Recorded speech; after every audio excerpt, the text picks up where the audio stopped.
주님의 이름으로 사랑하고 축복합니다. 오늘도 이 기도의 제목들의 응답을 경험하시고 무엇보다 동행하시고 함께 하시는 우리 주님의 은혜와 사랑을 체험할 수 있기를 간절히 소망합니다. 날씨는 추운 겨울이지만 우리 마음은 언제나 늘 주 안에서 따뜻한 봄날이기를 소망합니다. 아멘. 오늘 말씀은 이사야의 조금 잘 알려진 포도원의 노래입니다. 우리 5장 위에 보면 표제도 포도원의 노래라고 되어 있는데, 포도원의 노래는 비유죠. 앞에 보면은 그 포도원이 무엇이고 포도나무가 무엇인지 7절에 말씀을 하고 있어요. 포도원은 이스라엘, 그리고 기뻐하시는 나무는 유다 사람이라 이렇게 말씀합니다. 그런데 포도원의 노래가 아름답지만은 않습니다. 왜냐하면 왜 들포도를 내었느냐라고 말합니다. 현대인의 성경으로는 왜 쓸데없는 포도가 나왔느냐 이러죠. 쓸데가 없다. 버려야 될 것이 나왔어요. 어떻게 이런 일이 있을까? 오늘 포도원의 노래에 이어지는 것도 중요한데, 그래서 준비 안 된 홀로서기라는 말씀으로 한번 나눠봤으면 좋겠습니다.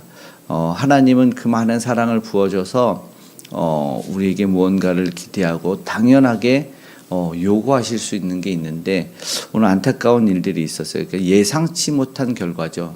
그러니까는 당연해야 되는데 당연하지 못한 일들이 났어요. 내가 사랑하는 자를 위하여 노래하되, 1절에 하나님이 비유적으로 이사야 선지자를 통해서 포도원의 노래를 불러주시죠. 그래서 땅을 파고 이 돌을 제하고 이게 상당히 쉽지 않은 작업을 한 거죠. 그런데 이것에서 정말 중요한 건 하나님의 심정을 먼저 알아야 될 것 같아요. 하나님의 마음, 그 심정이 드러나는 것 같아요. 그래서 기쁨과 설렘으로 하나님은 그 당연한 열매를 바라셨는데, 그런데 들포도가 열렸다라는 거예요. 그 농부의 심정이 어떠할까요? 정말 많은 공을 들이고, 우리가 지금의 농부들을 보면 많은 것을 투자하겠죠. 시간과 물질과 모든 것들을 투자하는데 안타깝죠. 실제 농사를 짓는 분들이나 그런 분들은 비하면은 이루 말할 데 없지만, 올해 우리 오고 가다가 그 벼멸구 피해를 이렇게 눈으로 봤는데 정말 황폐하더라고요.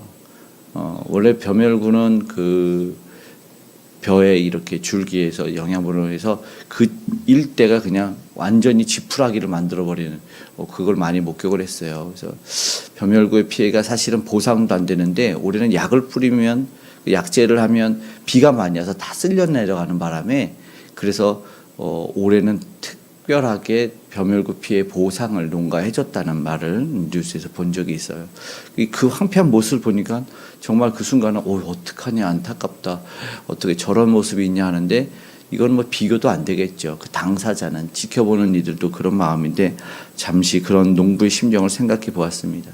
이스라엘은 하나님의 사랑을 너무나 많이 받은 나라죠. 이로 말할 수가 없습니다. 노예됐던, 절대 자신의 자력으로 구원을 받을 수 없던 그 민족 나라를 하나님이 불러서 하나님을 섬기는 백성을 만들었는데, 오늘 중요한 하나님을 떠나는 그런 표현이 있어요. 왜 하나님을 버리고 떠났을까? 이것이 참 안타까운 우리의 모습입니다. 오늘 우리는 하나님 안에 잘 머물고 있는지, 더 하나님을 붙들고 있는지를 돌아보기를 원합니다. 이 선지자는 3절에 이해가 안 되니까 말해요. 예루살렘 주민과 유다 사람들아 구하노니 사리를 판단하라, 이렇게 말합니다. 그리고 4절에 보니까 농부는 최선을 다한 거예요. 내가 포도를 위해서 더 못한 게 뭐냐, 이렇게 말씀을 하시거든요. 그런데 이제 묻는 거죠. 왜 들포도를 메었을까? 다시 한번 생각해보고 답을 한번 해보라는 거예요. 오늘 우리가 받은 사랑을 비해서 은혜 받은 것들에 대한 감사를 얼마나 표현하고 있는지는 모르겠지만, 우리 한번 생각해 봤으면 좋겠습니다. 얼마나 감사를 드리는 이 올 한 해 마감을 하고 있는지를 모르겠는데, 감사를 잊으면 안 되죠. 감사를 잊은 백성들은 어떻게 될까? 아쉽지만 5절부터 설명이 또 나와 있어요. 울타리를 걷어 먹힘을 당하게 하며 그 담을 헐어 짓밟히게 할 것이요, 이렇게 6절에도 찔레와 가시가 날 것이요, 비를 내리지 않게 한다라는 거예요. 이 안타깝죠. 그래서 하나님의 이유가 7절에 뭐냐면, 바라셨던 것이 있는데 정의를 바랬는데 공의를 바란 거죠. 그랬더니 포학을 했다라는 거예요.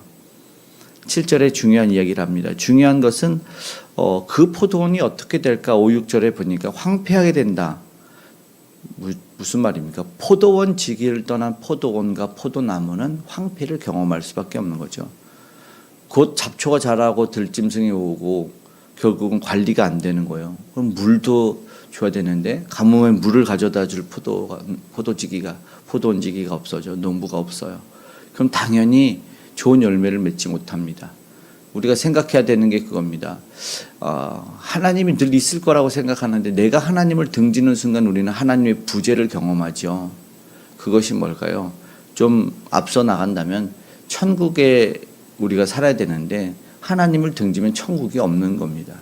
하나님이 지옥을 일부러 만들어 놓은 것이 아니라 우리가 하나님을 등져 하나님 없는 것을 경험하게 되는 것인데 바로 하나님을 떠난 게 바로 그렇다는 것이죠. 오늘 우리는 정말 중요한 건 하나님에게 붙어 있는 겁니다. 하나님의 보호하심과 하나님의 관리, 그 통치를 받는 것이 더 중요하다는 것이죠. 중요한 것은 내가 떠나서 나 홀로 할 수 있을 거라고 생각했을 때 말씀드린 제목처럼 준비 안 된 홀로서기를 하겠다고 달려나가는 순간 무엇이 됩니까? 비참함을 경험하게 됩니다. 황폐함을 경험하게 되는 것이죠. 나는 뭔가 할 수 있을 것이다. 그런데 그게 아니에요. 그래서 잘못된 의지한 것이 무엇이었느냐 8절에부터 이야기하는데요. 그러니까는 이 땅 가운데 홀로 서기를 화하려는 자는 화 있을진저 이렇게 말하는 것이죠. 8절 끝에 보세요. 홀로 거주하려는 자들은 화 있을진저. 이게 무슨 말이냐면 결국 하나 의지해야 되는 게 있잖아요. 그러니까 아버지를 버리고 떠난 탕자는 뭘 의지했습니까? 돈을 의지했죠. 마찬가지예요. 유산 달라. 8절에 그 말에 가옥에 가옥을 이으며 전토에 전토를 더하며 빈틈이 없도록 하고, 이게 중요한 현대 우리의 세상 속에서의 가치예요. 물질이 더하면, 소유가 더하면 가옥에 가옥이 있고, 한마디로 건물주가 되고 부동산을 사면 나는 괜찮겠지, 홀로 있을 거야. 그런데 여기에서 화 있을진저라고 말합니다. 그래서 황폐한 곳이 아니라 아름다울지라도 거주할 자가 없다라는 구절에, 그러니까는 나는 하나님이 돈이 있으면, 아버지 나는 재산을 주면 나는 홀로 살 수 있을 겁니다 라는데 아니라는 거죠. 이거는 세상 헛된 노력을 말합니다. 세상의 가치관이 있으면 될 거라고 하지만 아무리 크고 웅장한 것도 하나님이 불어버리면 날아간다는 것이죠. 결국은요, 들포도가 된 것처럼 쓸데없는 결과를 얻고 헛수고가 될 거다라는 말씀을 하는 것입니다. 어떻게요? 10절에 나와 있어요. 9절 10절에 표현하는데 10절만 보면 열을 가리 포도원에 포도주 한 밭에가 나겠다. 무슨 말이냐면 4만 평방미터, 이제 제가 환산해 보니까 12,000평이에요. 약 12,000평의 포도나무를 어마어마하게 심었는데 포도주가 22리터 한 해바가 나왔어요. 이게 말이 됩니까? 결국 그런 거예요. 나는 건물에 건물을 사고 부동산에 부동산을 샀는데 근데 겨우 이것 거둔대요. 이게 하나님 없이 홀로 사려는 결과라는 것을 하나님이 비유적으로 말씀합니다. 그러면서 향락에 빠져요. 내가 뭔가 됐다고 하니까 11절, 12절에 보니까 노새 젊은 노새가 나타나요. 그런데 이 향락에 빠진 모습이 무엇이냐고 말하면 안타깝게도 12절의 중반에 여호와께서 행하는 일에는 관심을 두지 아니하며 논 거예요. 우리가 충분히 쉬고 놀 수 있어요. 그런데 하나님의 일에는 관심이 없어요. 이게 안타깝죠. 내가 부해지고 내가 건강해지고 나는 잘 되는 것을 이기적인 모습 속에서 갔는데 그거를 하나님이 꾸짖는 것이죠.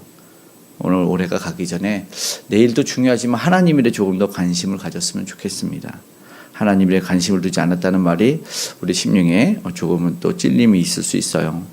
13절부터 이야기하는 것은 그들이 결국 어떤 일을 겪게 될까 합니다. 결국은요, 굶주리고 목마를 거래요. 당연하지요. 그러면서 존귀한 자는 낮아진대요. 15절에. 안타까운, 이거는 이유가 있어요. 뭐래요? 하나님에 대해서 몰랐다라는 것입니다. 하나님을 무지해서 몰랐다라는 것이죠. 하나님에 대해 관심도 없었으니까. 그래서 그분의 통치가 중요하죠. 그분의 보호와 관심이 중요합니다. 결국은요, 하나님의 존재가 있다는 것으로 끝나는 것이 아니라 하나님이 뭐예요? 오늘 우리가 하나님을 조금 더 알아야 돼요. 얼마나 사랑하는지, 얼마나 많은 노래의 사실 이유가 그거예요. 하나님이 어떤 마음이었겠느냐라는 것을 알려주는 거죠. 하나님이 얼마나 많은 애정과 사랑을 쏟아내느냐 그거죠. 우리가 잘 아는 세상에 얼마나 사랑했냐 요한복음 3장 16절 같아요. 독생자를 주셨어요. 얼마나 사랑을 받은 존재인지 그걸 알기를 원하십니다. 그렇지 않을 때 17절처럼 무지함이 계속될 겁니다. 그래서 그렇게 되지 않았으면 좋겠다. 어린 양은 초장. 근데 여기서 회복이죠. 17절은 사실은 어린 양이 자기 초장에 있는 것처럼 풀을 먹을 것이요 유리하는 자는 부자의 버림밭에서 먹으리라. 다시 회복의 말씀을 하십니다. 갑자기 은혜가 임하죠. 어떤 때냐면 하나님의 다시 그 속성이 살아날 때. 왜냐하면 하나님은 16절에 정의로우시고 거룩하시고 공의로우시니까 그렇게 일컬음을 받을 때 그 놀라운 회복이 임한다라는 것을 말씀합니다. 그렇게 방황하던 유리하던 그래서 황폐를 경험하던 자들이 다시 무엇을 누리냐면 마지막 17절에 오늘 읽은 말씀 속에서는 평안과 안식을 누린다라는 것이죠. 우리의 진정한 회복은 뭔지 한번 생각해 봤으면 좋겠습니다. 진정 내가 잘 되는 것은 내가 뛰쳐나가서 홀로 한번 잘 살아보겠다라는 것이 아니라 사실은 진짜의 회복은 하나님의 통치를 바라는 겁니다. 하나님을 떠나서 인간의 이 덧없는 그 통치와 그 관리를 받는 것이 아니라 하나님이 관리하시고 보호하시는 그 통치가 진짜 회복을 가져오는 것이죠. 그때 뭘 누리냐? 평안을 누린다라는 겁니다. 하나님의 회복과 평강 그것이 주님의 근원이 되시죠. 다른 생각 말고 오늘 우리는 주님 안에서 오늘도 평안을 누리기를 원합니다. 나 홀로 뛰쳐나가는 것보다 주 안에서의 평안을 누리고 회복되기를 원합니다. 이렇게 오늘도 기도하고 또 마무리 짓는 올 한 해 되시기를 축복합니다. 아멘. 기도하겠습니다. 참된 평안과 안식을 우리 주 안에서 누리기를 원합니다. 우리가 주님 안에 소망을 두고 산다고 말하면서 하나님 정말 삶에서는 세상에서의 모든 것을 아버지 하나님 애쓰며 아버지 거기에 전심전력하는 우리 연약함이 있음을 용서하여 주시옵소서. 이제 주님의 일에 더 관심을 갖는 우리가 되기를 소망합니다. 하나님이 함께해 주시고 하나님의 통치를 경험할 수 있도록 회복을 경험할 수 있도록 그래서 우리 인생의 황폐함이 경험되지 아니하게 하시고 우리 삶의 가뭄이 경험되지 않도록 주님 도와주시옵소서. 주님 없으면 오늘도 우리는 아버지 하나님 당할 수밖에 없는 연약한 이들입니다. 들짐승이 아버지 악한 이들이 아버지 하나님 또 아버지 하나님 수많은 아버지 하나님 잡초와 이 엉겅퀴와 가시나무가 오늘 우리의 삶을 회방합니다. 주여 도와주시옵소서. 참된 주님에게 하나님 오늘도 나아가서 이 인생 아버지 하나님 비참한 들포도를 아버지 내었지만 이제 다시 한번 극상품의 포도를 낼 수 있는 인생이 될 수 있도록 오늘 다시 한번 그 예수 그리스도를 붙잡는 우리가 되게 도와주시옵소서. 주 예수 붙잡았을 때 그 놀라운 은혜와 변화를 하나님 우리뿐만 아니라 세계 열방도 경험하기 원합니다. 우리 그 예수를 전하는 우리 복음 전도자들 우리 선교사님들과 오늘도 동행하시고 놀라운 은혜의 역사 일어나게 하여 주시옵소서. 우리의 곤고함을 치유하소서. 우리의 아픔과 눈물을 닦아주시고 우리의 질병과 암덩어리가 떠나가게 하여 주시옵소서. 우리의 마음과 생각을 바로 붙잡아 주시옵소서. 오늘 우리가 어떤 존재인지 하나님의 사랑받은 존재라는 하나님 그 존재의 가치로 살게 하시고 소유의 가치로 인해서 우리 주님을 잃지 않도록 주님 우리를 도와주시길 원합니다. 오늘 우리의 모든 기도와 간구가 응답되길 원하며 그래서 가정마다 기업마다 흘러가고 공동체와 나라로 흘러가고 무엇보다 다음 세대로 흘러갈 수 있도록 역사하여 주시옵소서. 참된 사랑을 받는 참된 주님의 회복을 경험하는 우리 모두가 되게 도와주시고 이 나라의 민족 위정자들에게 함께 하시고 북녘의 우상들에게도 하나님 알려주시기 원하며 아버지 하나님 그들의 아름다운 복음의 통일을 경험할 수 있도록 역사하여 주시고 세계 열방도 그 은혜를 경험케 하여 주시옵소서. 오늘도 기도와 간구를 통해서 주님에게 아뢰일 때 응답을 가장 좋은 것으로 경험케 하여 주시옵고 이 가정마다 산업의 일터와 현장마다 찾아가 위로하시고 안전으로 지켜 보호하여 주시옵소서. 오늘도 함께 하시는 주님께 감사하며 고맙습니다. 은혜를 베풀어 주시옵소서. 우리 주 예수 그리스도의 이름으로 기도드리옵나이다. 아멘.